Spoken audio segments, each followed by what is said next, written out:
Hello, Raleigh. Why do we have a housing problem in Raleigh and people living out on the streets? Hello, my name's Whitney Hill. I want to talk about the housing problem in Raleigh and what I believe the solution is. I'd like for you to watch this video. Folks, the number one reason why we have a housing problem and why housing has gone up so much in price is very, very simple. We simply don't have enough places to live. It's that simple, folks. That's why people are out on the street. Now, we've always had homeless in Raleigh. I've been in Raleigh for a long, long time, and every city has always had its homeless. There's some people actually who choose to live out in the street. There are people who are mentally ill. Sometimes there are people who get into very bad family situations or things happen that push them out on the street. But those things in the past have been really sort of, special situations. But today we actually have people who even work and have jobs who live in tent cities or live in their car or sleep on the couch of a friend or families and trying to get back into a situation where they can own their own place. So, why does this happen when we're in the middle of a major amount of prosperity in the Raleigh area and we have actually a labor shortage? If you walk into a restaurant today, you notice the prices have skyrocketed. Well, part of that, with the prices going up, a big part of it is that restaurants simply can't hire the labor. We don't have the service community available that we used to have. And a lot of that started back with COVID, but we've been marching down this trail simply because the ability to be able to house our population has diminished quite a bit. We're not able to keep up with it. So, number one, not enough homes. And I'm talking about at all levels because if you don't build enough at the top or in the middle, what ends up happening is people get pushed into apartments like let's say, just the Lakes apartments. That used to be once upon a time affordable housing in Raleigh.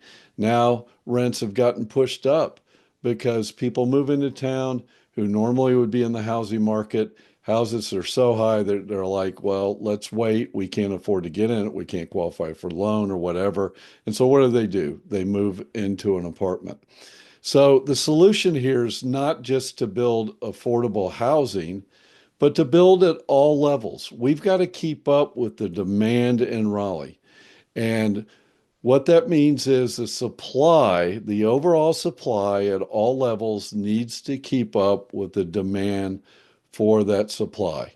Not enough houses, the guy at the bottom sees his rent go up and he gets pushed out onto the street. So, home ownership, to me, that is the ultimate solution, home ownership.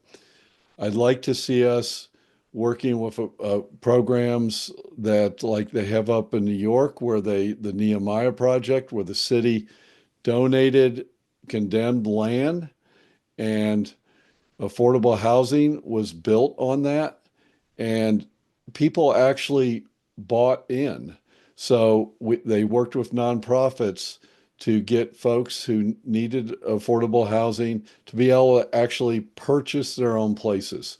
The great thing about home ownership, and look, home ownership's not for everybody. There's a lot of reasons why people are going to rent, but home ownership, if you're is ultimately the best solution because especially for folks who are on the lower economic end, they own their own place and they have a fixed housing payment that they make. So these things that we're doing right now with public financing of housing, what ends up happening is that no matter what you do to artificially keep rents down, is that you're going to, the rents are going to go up at some point in the future. We never get people out of the bubble long term. They're always going to have to be keeping up with rents. They're always going to be marginal. And when you own your own place with a fixed house payment, then that means that long term down the road, you're able to get out of that bubble and be able to get into a situation where you're going to improve income wise, and what you pay for your housing is going to become less and less of a percentage of what you're making. So home ownership to me is the ultimate. I'd call it the Habitat for Humanity approach to housing, where folks own their own houses. And they did this in New York with the Nehemiah Project. They took condemned city property, donated it over to nonprofits that worked with folks. They built townhouses, and folks moved into these, owned their own units, and that has been going on ever since. Of course, you're going to have homeowner dues and that type of thing. Those things are going to go up, but the people got a piece of the rock in those. So that's my thoughts on it. I'll end with this in saying that we just need to build, build, build at all levels. That's critical.